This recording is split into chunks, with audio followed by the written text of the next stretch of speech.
Folks, we're going to talk about why the housing market might be set to explode. Yes, the spring selling season might get very, very busy. We're going to talk about an article we found on Bigger Pockets highlighting a potential tax for landlords. And we'll talk about some DSCR questions, 40-year fixed, interest only, things of that nature. We're going to have this conversation with the one and only Jonathan from Convoy Home Loans. How you doing, buddy? I'm good. How are you? I'm doing well. Let's talk about the spring selling season. More and more of the country is entering that. And I got to tell you, I'm a little bit afraid that this spring selling season might be bonkers. What do I mean by that? We have rates now officially below 7%. That happened yesterday, reported by Mortgage Business Daily, I think 6.97. So we're officially below 7. We saw last week that mortgage apps were up 12% week on week. And we are seeing more and more inventory come to market. So this tells me that the home buying season might be more than I expected it to be. Might be some more transactions, might be more demand, and of course that means probably rising prices. What do you think of all that? Oh, absolutely. I mean, I was just talking about this with my buddy that owns a termite company Yep. yesterday. And he was saying that, and I'm seeing it too, everything's being overbid now in terms of single family residences and people trying to buy into their primary homes. In LA, Irvine, Orange County, anything that's under 2 million is literally the first day it goes on market, there's like 15 offers that go in Oh there. my gosh, they're doing that And again? that's yeah, it's crazy. And people are going in all cash or they're going in with, their loans and whatnot, but they're bidding up these prices. So yesterday I was speaking to some realtor partners that I'm very close with. They listed a duplex in Manhattan Beach, and literally within the first 2 days, they listed at two, already went up 2-1, 2-2. People are overbidding on that. I was working with another realtor partner on a property that they were trying to get sold in La Crescenta, Glendale, and that was listed at 1-4, and the bids were coming in at 1-6. So people are starting to already like flood the market with like, hey, I'm ready to buy, ready to buy. I think everyone's just fed up with the fact that, Yeah, okay, well, I understand, exactly. yeah, rates Fed came up. down, rates might come down, but they're not like going to do the drastic drop that people are saying and hoping it would. So screw it, I'm just going to buy, right? So people are just like upgrading if they want to, and just going out there and buying whatever they can, putting, enormous amount of money into either fixing up or on the down payment. And the demand on these properties that are half decent are starting to skyrocket. Everyone's getting multiple offers again. They're getting counters. Like this didn't happen, 6 months ago. But this is exactly what we were talking about, Mike. Like the whole year, we were like, hey, It's if coming. people start getting fed up, if rates start like getting to a point where people are comfortable, and you were talking about what that rate is going to be, right? Yep. You were saying maybe 6, maybe 7, whatever it is. But now we're seeing it happen across the board. And we're seeing it happen at 7, which is higher than what honestly I expected it. And I think you expected it to kind Yeah. of speed up in.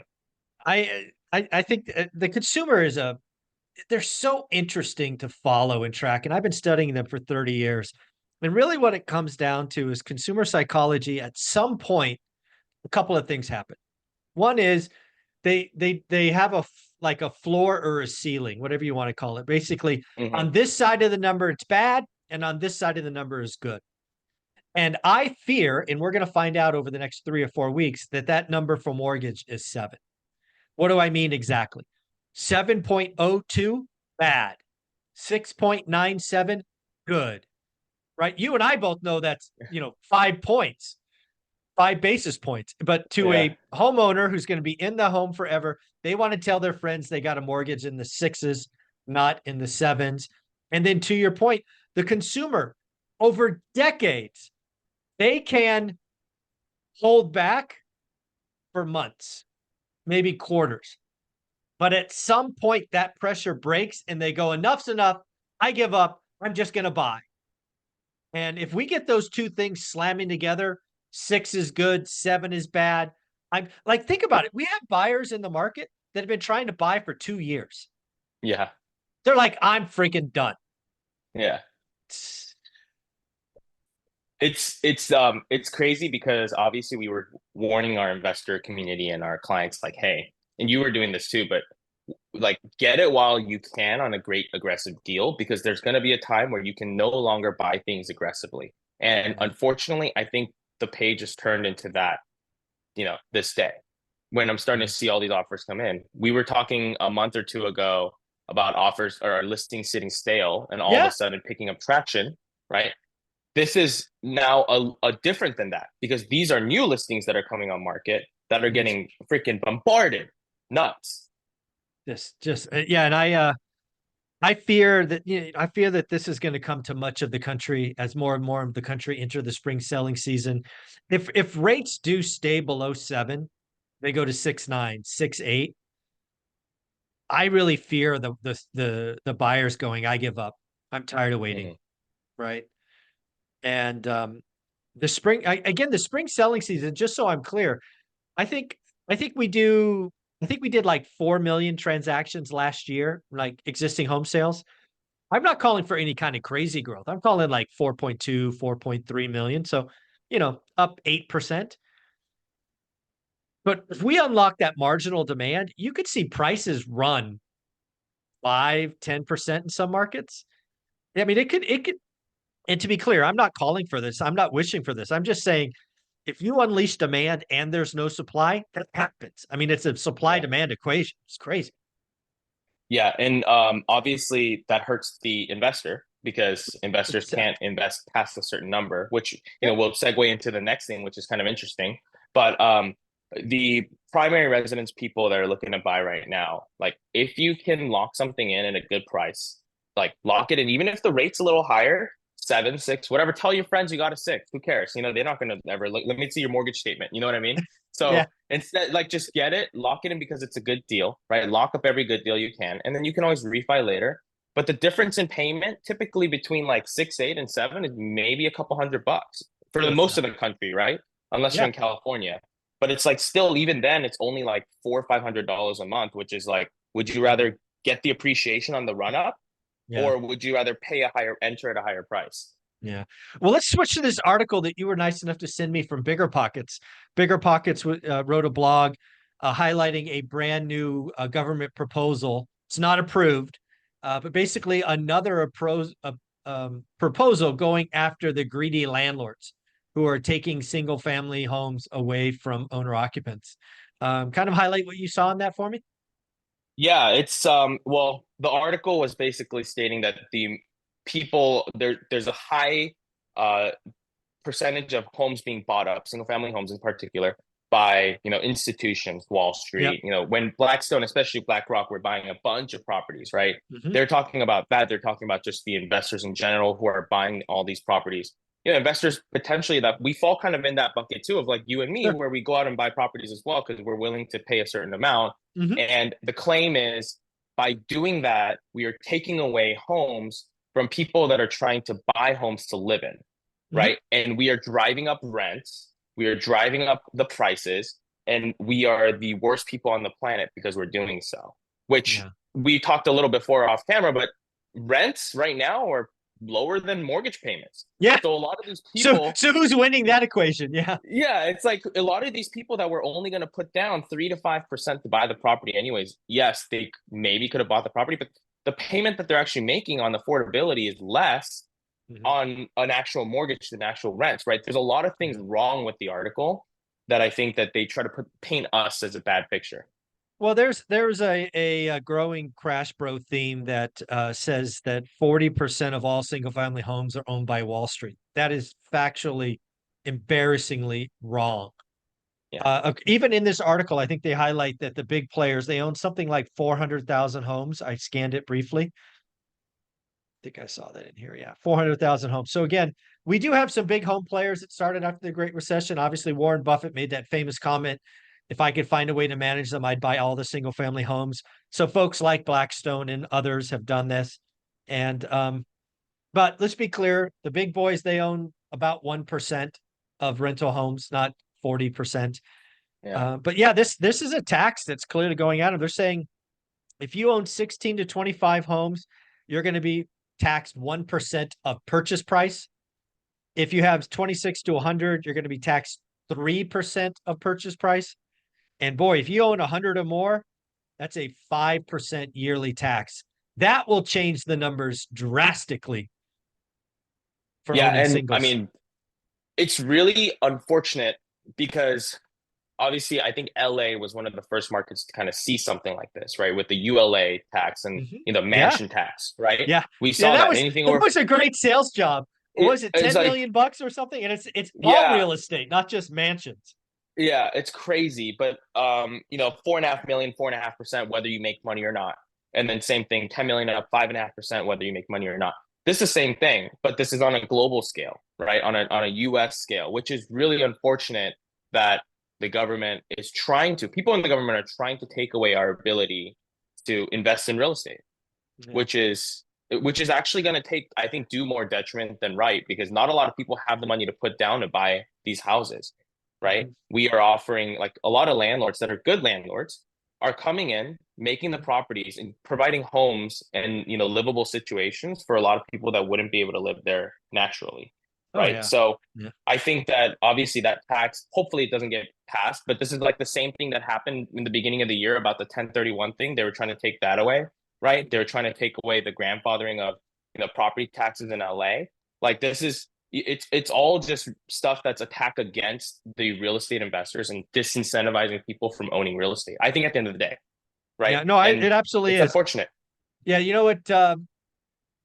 So it is unfortunate. Uh, but you know what? One of the realities or one of the great truths are, if you go look at who's in Congress today, lots of them own real estate. Yeah. It's just a fact. So yeah, you can have this person job owning, and you can have a socialist talk about this or that. Um, but I don't see things like that going anywhere. That said, would there be some regulation around Wall Street owning single family? Like here's an answer. Would there be something for 1,000 single family units and above? Absolutely. I could see everybody getting behind that. But 16? No. Yeah. 1,000? Sure. I could see that. So Yeah. it'll be Yeah, interesting. absolutely. Well, let's switch gears to DSCR. You're getting lots of questions. People talking about 40-year mortgage, talking about maybe interest only options. What's going on Yeah. in DSCR world? So, obviously, 40-year was one of our first videos that we ever came up with. I think we were one of the first brokers to ever even talk You about it or you bring it to were? market. Yeah, You were? Yeah. and when we were doing that at that time, we were talking about 3.375, 3.75, 4%. Like, I was watching the video recently, and I was like, oh my gosh, My like that God, was where were just we? Yeah. just over 2 years ago, and now Yeah. we're in a market where we're talking sevens and eights, right? Six, seven, and eight. So Yeah. at that point in time, 40-year fix really made sense because you buy it, you never let it go, right? Yeah. Now it may not make as much sense as it did before, and that's what I'm telling a lot of clients that call Oh, in, yeah.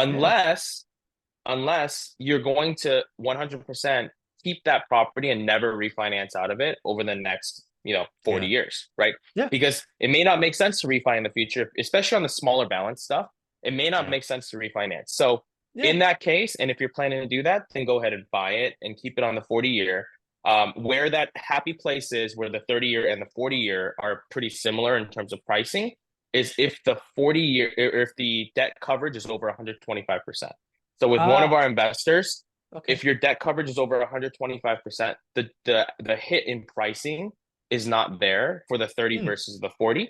So if you were planning to never refi ever again, period, then go ahead and you can utilize that program. But if you are planning, and most people will over the next 5 years, Yeah. like, then just take a 30, Yeah. take a interest only 30-year fix for the 10-year interest only. Or what's really been interesting is, because we've been talking about these inverse, curves with the 5-year and the 10-year and the 7-year, I'm writing a lot of, like, bigger loans at 10-year fixed ARM interest only, because those rates are coming in lower than a 30-year fix with a 10-year interest only. So Interesting.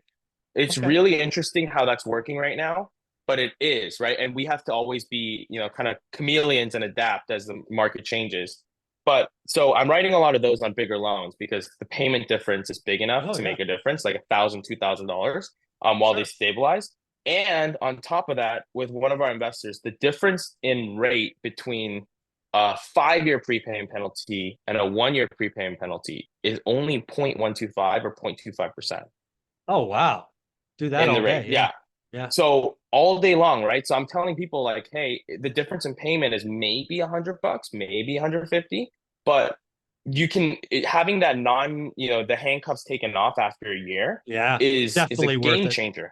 It Game opens changer. up everything. Yeah, especially with, I think, and this is going back to what we talked about a little earlier, and values going up a little bit, you're gonna have opportunities to potentially 1031 into something bigger if you want to, right? Yeah, of Especially because course. commercial hasn't really caught up yet to Not the yet. market, right? So, but it will eventually. So if you get the opportunity and get the run up in the residential market, you might be able to package a few together and trade it into a commercial. It's a I look possibility. I look forward to that. That's what I'm looking forward to do, is to take some Yeah. houses, some resis, and convert to commercial. It's going to be a lot of fun. I love the fact that you take the time at Convoy Home Loans to tell people, you know what? I know you came here for the 40-year mortgage, but it probably doesn't make sense to you. That's why you're on this channel, because you really listen, you ask questions, and you give advice, as opposed to just slamming loans through. So thank you for doing that. If somebody wanted to reach out and tell you their scenario, their what they're looking to do, how do they do that? Go to convoyhomeloans.com and let us know you came from where at. Yep. Tell them it came from Moret. You get this fine gentleman, Jonathan, or his partner, Dustin. If you don't, you will sit in a queue with the peons. You don't want to be with the peons. Get one of these two guys. Thanks, buddy. Thank you.